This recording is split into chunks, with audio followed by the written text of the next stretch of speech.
Thank you, Ken Corley. Without question, immigration is a topic which is at the forefront of many of our minds at the moment. We're reading about it in the papers, we're seeing posts online, we're probably speaking it, I've no doubt, to our family and friends. So I'm very pleased to have this opportunity to speak about it here in the House.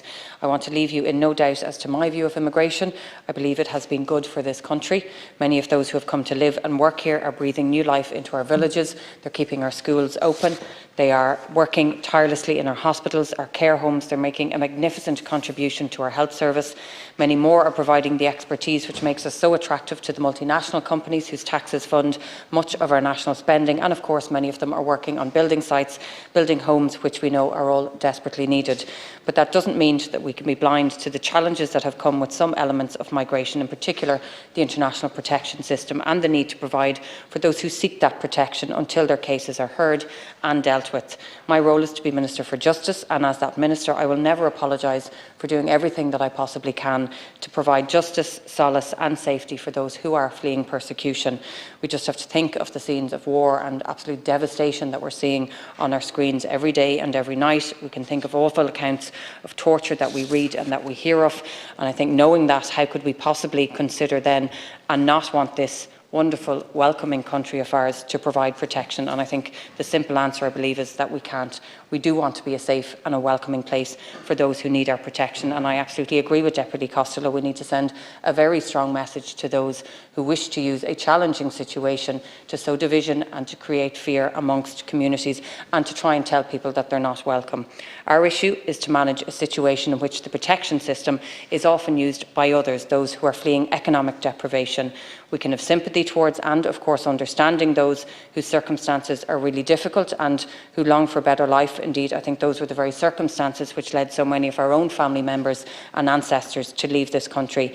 But there are paths, legal paths, for those who want to come, who want to live and work here, and they should be used. The international protection system is not for those who we would call economic migrants, and that is why today I designated a further 2 countries, Algeria and Botswana, as safe. In doing so, I'm declaring that those who come from these countries seeking international protection will from tomorrow enter into the system of accelerated processing and have their cases decided upon within 90 days. Making sure that applications are processed quickly means that those who need our protection are given the opportunity to rebuild their life here in Ireland in a timely manner. It also means that those who do not qualify are sent back home, and I think this swift and fair decision making in turn creates a disincentive for others to try and abuse the international protection system. My department has made significant investment in staff, technology and re-engineering processes at the International Protection Office, and that investment is delivering. It's been happening for the past year and a half to 2 years. Over the course of the last year in particular, we tripled the number of monthly decisions, while processing times for applicants from safe countries reduced to under 10 weeks, with numbers arriving from them dropping considerably too. We must do more though, and that is why today, as well as expanding the list of safe countries, I've also put in place a means of clamping down on those who come here having already received protection in another EU state. So from tomorrow they will enter into an inadmissibility procedure with an even swifter accelerated processing.